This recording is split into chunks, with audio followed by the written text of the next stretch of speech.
안녕하세요. 궁금한 성경 이야기입니다. 여러분의 구독과 좋아요는 더 많은 분들에게 이 소중한 메시지를 전하는데 큰 도움이 됩니다. 죽음. 그 누구도 피할 수 없는 인생의 마지막 문턱. 그리고 그 문턱 너머에서 우리를 기다리고 있는 것은 무엇일까요? 더 정확히 말하면 그 문턱 너머에서 우리가 가장 간절히 바라는 것은 무엇일까요? 바로 사랑하는 사람들과의 재회입니다. 지금 이 순간에도 세상 어딘가에서는 누군가가 마지막 숨을 거두고 있습니다. 그리고 그들을 둘러싼 가족들은 눈물을 흘리며 같은 질문을 하고 있을 것입니다. 우리가 다시 만날 수 있을까? 천국에서 서로를 알아볼 수 있을까? 그곳에서도 지금처럼 사랑할 수 있을까? 이것은 단순한 호기심이 아닙니다. 이것은 인간 영혼의 가장 깊은 곳에서 울려나오는 절규입니다. 사랑하는 어머니를 먼저 천국에 보낸 아들의 간절한 소망이고, 어린 자녀를 잃은 부모의 마음을 찢는 그리움이며, 평생의 반려자와 이별한 배우자의 애타는 기다림입니다. 그런데 놀랍게도 성경은 이 질문에 대해 침묵하지 않습니다. 오히려 성경은 우리의 이런 궁금증과 갈망을 정면으로 다루고 있습니다. 하지만 성경이 주는 답은 우리가 예상하는 것보다 훨씬 복잡하고 동시에 훨씬 놀라운 것들입니다. 먼저 우리가 직면해야 할 불편한 진실이 있습니다. 죽음 이후의 세계는 우리가 상상하는 것처럼 단순하지 않다는 것입니다. 예수님께서 누가복음 16장에서 들려주신 부자와 나사로의 이야기를 기억하십니까? 이 이야기는 우리에게 충격적인 현실을 보여줍니다. 부자는 죽어서 음부에서 고통을 받고 있었습니다. 그런데 그는 멀리서 아브라함의 품에 있는 나사로를 볼 수 있었습니다. 놀라운 것은 부자가 나사로를 정확히 알아보았다는 점입니다. 죽음 이후에도 그는 자신의 기억을 잃지 않았고 다른 사람을 인식할 수 있었습니다. 더욱 놀라운 것은 부자가 아브라함과 대화를 나눌 수 있었다는 사실입니다. 이것은 죽음 이후의 세계에서도 우리의 정체성이 유지되고 다른 이들과 소통할 수 있음을 의미합니다. 하지만 여기에는 냉혹한 현실이 함께 따라옵니다. 큰 구렁텅이가 그들을 가로막고 있어서 서로에게 건너갈 수 없었다는 것입니다. 이 이야기가 우리에게 던지는 질문은 단순합니다. 그러나 그 무게는 결코 가볍지 않습니다. 당신은 죽음 이후에 어디에서 누구와 함께 있기를 원합니까? 그리고 더 중요한 질문은 당신이 원하는 그 재회가 정말 가능합니까? 입니다. 성경은 죽음 이후의 재회를 단순한 로맨틱한 상상으로 치부하지 않습니다. 오히려 성경은 이것을 하나님의 공의와 사랑이라는 두 기둥 위에서 다룹니다. 그리고 이 두 기둥은 때로는 우리가 원하는 답과 정반대의 진실을 드러내기도 합니다. 다윗 왕의 경우를 생각해 보십시오. 그는 자신의 어린 아들이 죽었을 때 놀라운 말을 했습니다. 그 아이는 내게로 돌아오지 못하나 나는 그에게로 가리라 하고 사무엘하 12장 23절에서 고백했습니다. 이것은 단순히 죽음으로 끝나는 관계가 아니라 죽음 너머에서 계속되는 관계의 가능성을 시사합니다. 그런데 여기서 우리가 주목해야 할 것이 있습니다. 다윗의 고백은 단순한 희망사항이 아니었습니다. 그것은 하나님에 대한 확고한 믿음에 근거한 확신이었습니다. 다윗은 하나님이 생명의 주관자이시며 죽음도 하나님의 계획 안에 있다는 것을 알고 있었습니다. 하지만 동시에 다윗은 자신이 하나님 앞에서 어떤 존재인지도 정확히 알고 있었습니다. 그는 자신의 죄를 인정했고 하나님의 용서를 구했습니다. 그래서 그의 재회에 대한 확신은 단순한 낙관주의가 아니라 하나님의 은혜에 대한 깊은 신뢰였습니다. 이것이 바로 성경이 제시하는 죽음 이후 재회의 첫 번째 조건입니다. 우리의 소망은 우리 자신의 선함이나 사랑의 깊이에 근거해서는 안 됩니다. 그것은 오직 하나님의 은혜와 예수 그리스도의 구원에 근거해야 합니다. 구약 시대의 성도들은 이미 이 진리를 알고 있었습니다. 욥은 극심한 고통 가운데서도 내가 알기에는 나의 대속자가 살아 계시니 후일에 그가 땅 위에 서실 것이라고 욥기 19장 25절에서 고백했습니다. 이것은 단순히 죽음 이후의 생명에 대한 믿음이 아니라 구원자를 통한 부활과 재회에 대한 예언적 선언이었습니다. 그렇다면 신약 시대에 와서 이 진리는 어떻게 더 분명하게 드러났을까요? 예수님의 부활 사건은 죽음 이후의 재회에 대한 우리의 모든 궁금증에 결정적인 단서를 제공합니다. 부활하신 예수님은 제자들에게 나타나셨을 때 그들이 그분을 알아볼 수 있도록 하셨습니다. 때로는 즉시, 때로는 시간이 지난 후에. 하지만 중요한 것은 예수님의 정체성이 분명히 유지되었다는 점입니다. 그분은 여전히 예수님이셨고 제자들은 여전히 그분의 제자들이었습니다. 더욱 놀라운 것은 부활하신 예수님께서 십자가의 못 자국을 그대로 가지고 계셨다는 사실입니다. 이것은 우리의 지상에서의 경험들이 천국에서도 완전히 사라지지 않는다는 것을 의미합니다. 우리의 사랑, 우리의 관계, 우리의 기억들이 어떤 형태로든 천국에서도 의미를 가질 수 있다는 것입니다. 하지만 여기서 우리가 조심해야 할 함정이 있습니다. 예수님의 부활은 단순한 소생이 아니었습니다. 그것은 완전히 새로운 차원의 존재로의 변화였습니다. 그분은 문을 통과하실 수 있었고 순식간에 다른 곳에 나타나실 수 있었습니다. 동시에 음식을 드실 수도 있었고 사람들과 물리적인 접촉도 가능했습니다. 이것이 의미하는 바는 무엇입니까? 천국에서의 재회는 지상에서의 관계와 같으면서도 완전히 다를 것이라는 점입니다. 우리는 서로를 알아볼 것이지만 지상에서의 제약들에 묶여 있지 않을 것입니다. 우리는 사랑할 것이지만 그 사랑의 방식과 깊이는 지금과는 비교할 수 없을 것입니다. 그런데 예수님께서 마태복음 22장에서 사두개인들의 질문에 답하시면서 하신 말씀을 기억하십니까? 부활 때에는 장가도 아니 가고 시집도 아니 가며 하늘에 있는 천사들과 같으니라. 이 말씀은 많은 사람들에게 혼란을 주었습니다. 그렇다면 천국에서는 부부관계가 존재하지 않는다는 뜻일까요? 이 질문의 답은 우리가 천국의 본질을 어떻게 이해하느냐에 달려 있습니다. 예수님의 말씀은 천국에서의 관계가 지상의 제도적, 사회적 틀을 벗어난다는 것을 의미합니다. 하지만 그것이 사랑 자체의 소멸을 의미하지는 않습니다. 오히려 그것은 사랑의 완성을 의미할 수도 있습니다. 천국에서는 모든 관계가 하나님을 중심으로 재편될 것입니다.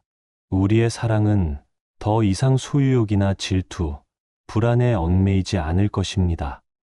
우리는 하나님의 사랑 안에서 완전한 평안과 기쁨을 누리며 그 사랑이 모든 관계의 기초가 될 것입니다. 하지만 여기서 우리가 놓치지 말아야 할 중요한 진실이 있습니다. 천국에서의 재회는 자동적으로 보장되는 것이 아니라는 점입니다.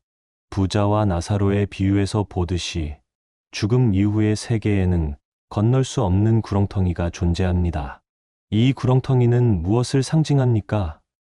그것은 바로 우리의 선택과 믿음의 결과입니다. 지상에서 하나님을 선택한 사람과 거부한 사람, 예수 그리스도를 믿은 사람과 믿지 않은 사람 사이에는 영원한 분리가 있습니다. 이것은 우리에게 엄중한 경고를 줍니다. 사랑하는 사람들과의 재회를 원한다면 우리는 먼저 그들과 함께 같은 목적지를 향해 걸어가고 있는지 확인해야 합니다. 그리고 그 목적지는 다름 아닌 하나님의 나라, 예수 그리스도 안에서의 영생입니다. 많은 사람들이 이런 질문을 합니다. 선한 사람이라면 종교에 상관없이 모두 천국에 갈 수 있지 않을까요? 이것은 자연스러운 질문이지만 성경은 이에 대해 명확한 답을 제시합니다. 요한복음 14장 6절에서 예수님은 내가 곧 길이요 진리요 생명이니 나로 말미암지 않고는 아버지께로 올 자가 없느니라 고 말씀하셨습니다. 이것은 배타적으로 들릴 수 있지만 동시에 누구든지 예수님을 통해 하나님께 나아갈 수 있다는 포용적인 메시지이기도 합니다. 문제는 우리가 이 진리를 어떻게 받아들이느냐입니다. 많은 사람들이 좋은 사람이 되려고 노력하지만 성경이 말하는 구원의 조건은 우리의 선함이 아니라 하나님의 은혜입니다. 로마서 3장 23절은 모든 사람이 죄를 범하였음에 하나님의 영광에 미치지 못하더니라고 선언합니다. 이것은 절망적인 선언처럼 들릴 수 있지만 동시에 희망적인 메시지이기도 합니다. 왜냐하면 이것은 구원이 우리의 행위에 달려있지 않다는 것을 의미하기 때문입니다. 에베소서 2장 8절부터 9절은 이렇게 말합니다. 너희는 그 은혜에 의하여 믿음으로 말미암아 구원을 받았으니 이것은 너희에게서 난 것이 아니요 하나님의 선물이라 행위에서 난 것이 아니니 이는 누구든지 자랑하지 못하게 함이라. 이 말씀이 죽음 이후의 재회에 대해 우리에게 주는 메시지는 분명합니다. 우리가 사랑하는 사람들과 천국에서 다시 만나기를 원한다면 우리 모두는 똑같은 자격으로 똑같은 방법을 통해 그곳에 가야 합니다. 그것은 바로 하나님의 은혜와 예수 그리스도에 대한 믿음입니다. 그런데 여기서 또 다른 어려운 질문이 떠오릅니다. 만약 우리가 사랑하는 사람 중에 예수님을 믿지 않고 세상을 떠난 사람이 있다면 어떻게 해야 할까요? 이것은 많은 그리스도인들이 가슴 깊이 품고 있는 아픔입니다. 성경은 이런 상황에 대해서도 위로와 지혜를 제공합니다. 우선 우리는 하나님의 심판을 인간의 한계된 지혜로 판단할 수 없다는 것을 인정해야 합니다. 하나님만이 각 사람의 마음을 정확히 아시고 각자에게 주어진 기회와 응답을 완전히 판단하실 수 있습니다. 또한 우리는 하나님의 사랑과 공의가 완벽하게 조화를 이룬다는 것을 믿어야 합니다. 하나님은 아무도 멸망하지 않고 모든 사람이 회개하기에 이르기를 원하십니다. 베드로후서 3장 9절의 말씀처럼 하나님은 오래 참으시며 우리에게 회개할 기회를 주십니다. 동시에 우리는 아직 살아있는 동안 우리가 할 수 있는 일들이 있다는 것을 기억해야 합니다. 우리는 사랑하는 사람들에게 복음을 전할 수 있고 그들을 위해 기도할 수 있으며 우리의 삶을 통해 그리스도의 사랑을 보여줄 수 있습니다. 하지만 가장 중요한 것은 우리 자신이 먼저 하나님과의 올바른 관계 안에 있는지 확인하는 것입니다. 우리가 천국에서의 재회를 소망한다면 우리부터 그 소망이 확실한 기초 위에 세워져 있는지 점검해야 합니다. 그렇다면 성경은 천국에서의 재회에 대해 구체적으로 어떤 그림을 그려주고 있을까요?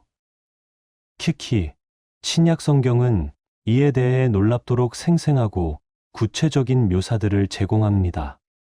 사도 바울이 데살로니가 교인들에게 보낸 편지를 살펴보십시오. 데살로니가 교회의 성도들은 깊은 슬픔에 잠겨 있었습니다. 그들이 사랑하는 형제자매들이 예수님의 재림 전에 세상을 떠났기 때문입니다. 그들은 걱정했습니다. 먼저 죽은 사람들은 예수님의 영광스러운 재림을 보지 못하는 것은 아닐까? 우리는 그들과 함께 주님을 맞이할 수 있을까? 바울은 이런 그들의 걱정에 대해 놀라운 계시를 전해줍니다. 데살로니가전서 4장 13절부터 18절은 죽음 이후의 재회에 대한 성경의 가장 상세하고 위로가 되는 설명 중 하나입니다. 형제들아, 자는 자들에 관하여는 너희가 모르기를 원하지 아니하노니 이는 소망이 없는 다른 이와 같이 슬퍼하지 않게 하려 함이라.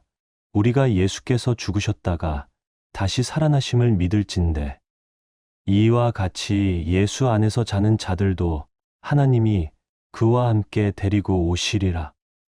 여기서 바울이 사용한 자는 자들이라는 표현에 주목해 보십시오. 바울은 죽음을 잠으로 묘사했습니다. 이것은 단순한 완고거법이 아닙니다. 이것은 죽음의 본질에 대한 깊은 신학적 통찰을 담고 있습니다. 잠은 끝이 아닙니다. 잠은 일시적인 휴식이며 깨어남을 전제로 합니다. 마찬가지로 그리스도 안에서 죽는 것은 영원한 소멸이 아니라 부활을 기다리는 일시적인 상태입니다. 그리고 그 깨어남의 순간에 우리는 사랑하는 사람들과 재회하게 될 것입니다. 바울은 계속해서 이렇게 말합니다.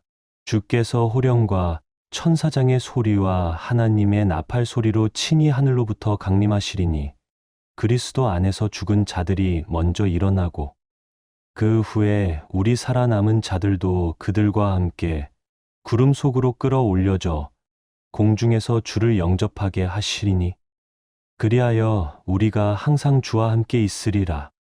이 장면을 상상해 보십시오. 예수님이 재림하시는 그 순간 먼저 죽은 자들이 일어납니다. 그들은 썩지 않는 몸, 영광스러운 몸으로 부활합니다.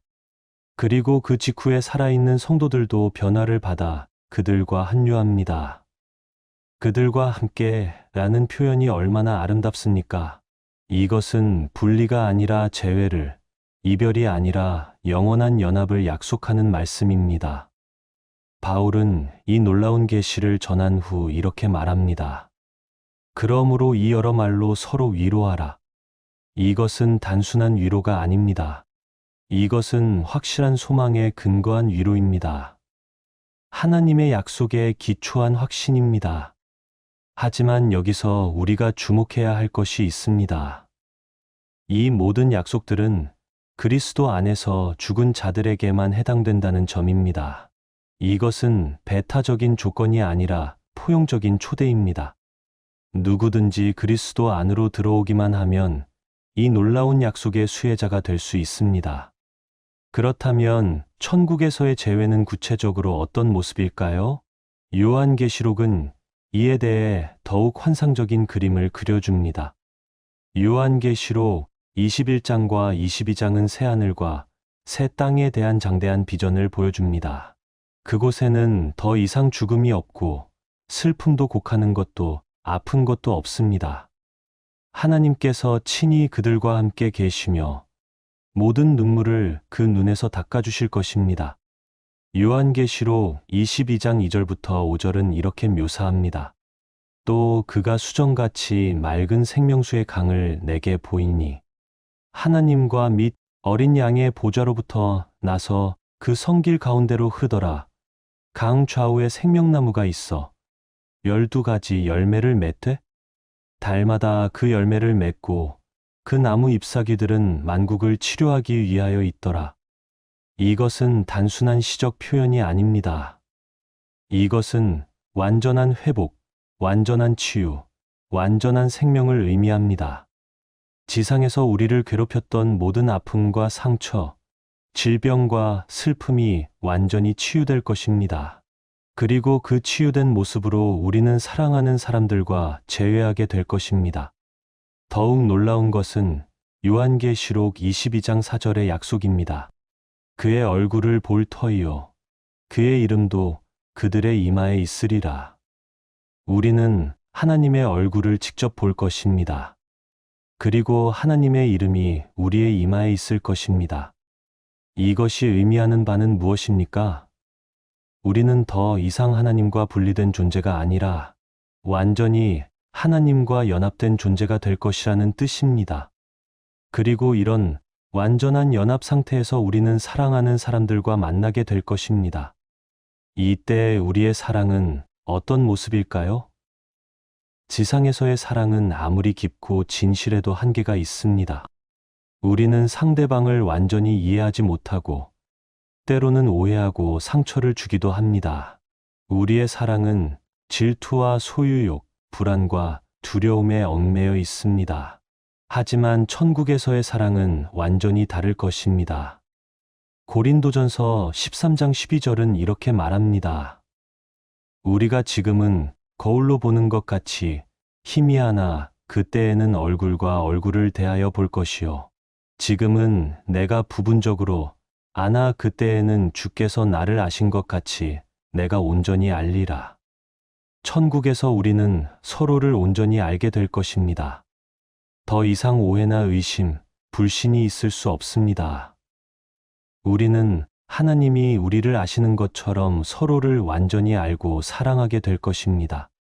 그리고 그 사랑은 더 이상 이기적이거나 제한적이지 않을 것입니다. 하지만 여기서 우리가 놓치지 말아야 할 중요한 점이 있습니다. 천국에서의 재회는 단순히 지상의 관계를 연장하는 것이 아니라는 사실입니다.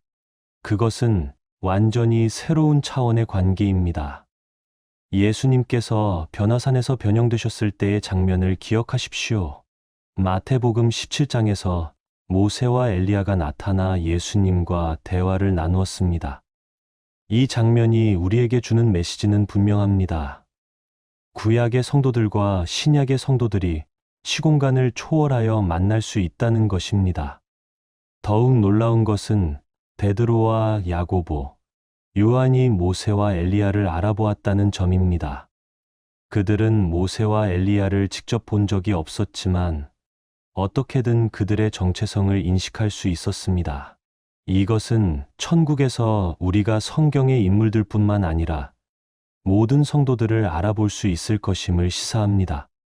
하지만 동시에 이 장면은 천국의 관계가 지상의 제한을 뛰어넘는다는 것도 보여줍니다.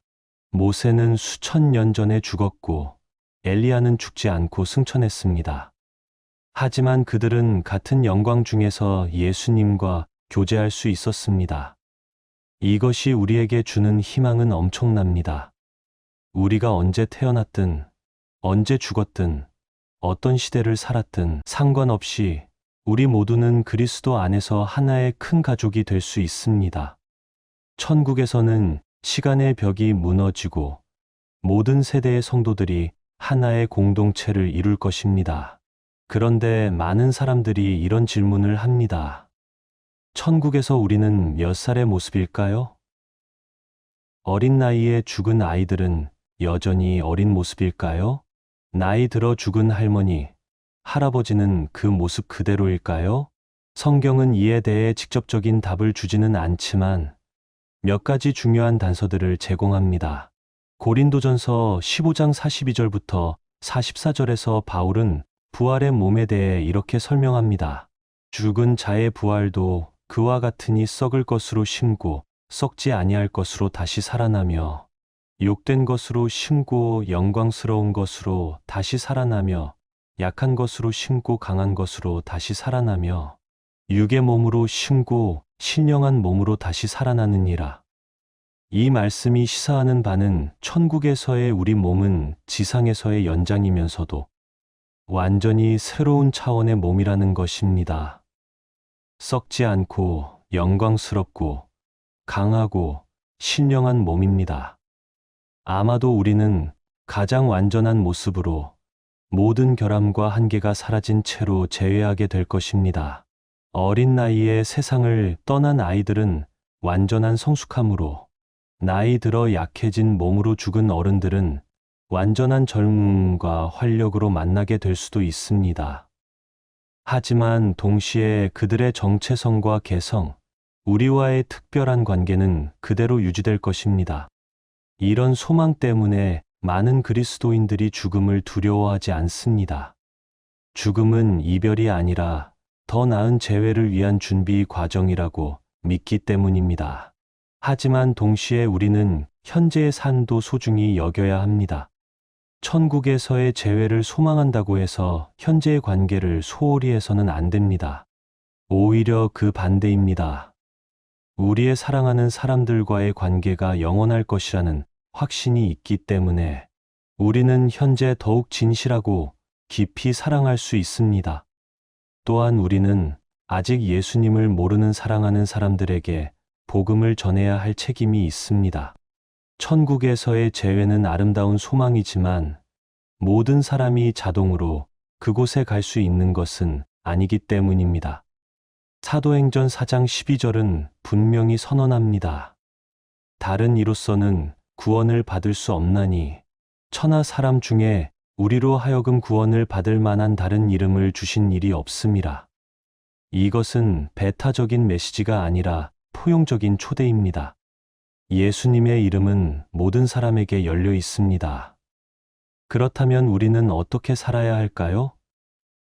먼저 우리 자신이 확실한 구원의 확신을 가져야 합니다. 요한일서 5장 13절은 이렇게 말합니다. 내가 하나님의 아들의 이름을 믿는 너희에게 이것을 쓰는 것은 너희로 하여금 너희에게 영생이 있음을 알게 하려 함이라. 구원의 확신은 교만이 아닙니다. 그것은 하나님의 약속에 대한 신뢰입니다. 우리가 완벽해서가 아니라 예수님이 완벽하시기 때문에, 우리가 의로워서가 아니라 예수님의 의가 우리에게 전가되었기 때문에 우리는 확신을 가질 수 있습니다. 둘째로, 우리는 사랑하는 사람들을 위해 기도해야 합니다. 디모데전서 2장 4절은 하나님이 모든 사람이 구원을 받으며 진리를 아는 데에 이르기를 원하시느니라고 말합니다. 하나님의 마음은 잃어버린 영혼들을 향해 열려 있습니다. 우리의 기도는 하나님의 마음과 일치하는 것입니다. 셋째로, 우리는 우리의 삶을 통해 그리스도의 사랑을 보여주어야 합니다. 많은 경우에 사람들은 우리의 말보다 우리의 삶을 통해 하나님을 만납니다. 우리가 어떻게 사랑하고, 어떻게 용서하고, 어떻게 소망을 잃지 않는지를 보면서 그들은 우리 안에 계신 그리스도를 발견하게 됩니다. 하지만 우리가 기억해야 할 것은 구원은 궁극적으로 하나님의 일이라는 점입니다. 우리는 씨를 뿌리고 물을 줄 수 있지만 자라게 하시는 분은 하나님이십니다. 우리의 역할은 충성되이 증거하는 것이고 결과는 하나님께 맡기는 것입니다. 때로는 우리의 기도와 노력에도 불구하고 사랑하는 사람들이 끝내 복음을 받아들이지 않을 수도 있습니다. 이것은 우리에게 큰 슬픔이 될 것입니다. 하지만 그럴 때도 우리는 하나님의 완전한 공의와 사랑을 신뢰해야 합니다. 로마서 9장에서 바울은 자신의 동족 이스라엘을 위한 깊은 슬픔을 표현합니다. 그는 나의 형제 곧 고륙의 친척을 위하여 내 자신이 저주를 받아 그리스도에게서 끊어질지라도 원하는 바로라 고까지 말했습니다. 이것은 사랑하는 사람들의 구원을 위한 간절한 마음의 표현입니다. 하지만 바울은 동시에 하나님의 주권과 공의를 인정했습니다. 그는 하나님이 자비를 베푸실 자에게는 자비를 베푸시고 강팍하게 하실 자는 강팍하게 하신다는 것을 인정했습니다. 이것은 하나님의 자의적인 선택이 아니라 각 사람의 응답에 대한 하나님의 완전한 판단입니다. 우리가 확신할 수 있는 것은 하나님이 완전히 공의로우시고 동시에 완전히 사랑이 많으시다는 점입니다. 창세기 18장 25절에서 아브라함이 온 세상을 심판하시는 이가 공의를 행하실 것이 아니니까 라고 말한 것처럼 우리는 하나님의 판단이 항상 옳다는 것을 믿을 수 있습니다. 그렇다면 지금 이 순간 우리가 해야 할 일은 무엇입니까? 먼저 우리 자신의 구원을 확신해야 합니다. 빌립보서 2장 12절은 두렵고 떨림으로 너희 구원을 이루라고 말하지만 이것은 구원을 의심하라는 뜻이 아닙니다. 오히려 구원받은 자답게 거룩하게 살라는 뜻입니다. 둘째로, 우리는 현재의 관계들을 소중히 여기고 깊이 사랑해야 합니다. 천국에서의 재회는 현재의 사랑을 대체하는 것이 아니라 완성하는 것입니다. 지금 우리가 나누는 사랑이 깊을수록 천국에서의 기쁨도 더 클 것입니다. 셋째로, 우리는 아직 예수님을 모르는 사람들에게 복음을 전해야 합니다. 이것은 의무가 아니라 특권입니다. 우리가 경험한 구원의 기쁨과 천국의 소망을 다른 사람들과 나눌 수 있다는 것은 얼마나 놀라운 은혜입니까? 마지막으로, 우리는 소망 가운데 기다려야 합니다.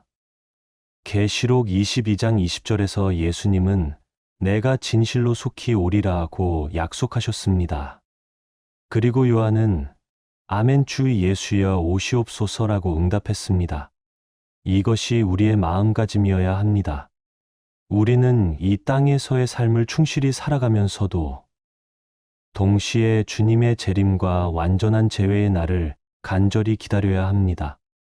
그날이 오면 우리는 더 이상 다시 만날 수 있을까? 라고 묻지 않을 것입니다. 우리는 영원히 함께 할 것이기 때문입니다.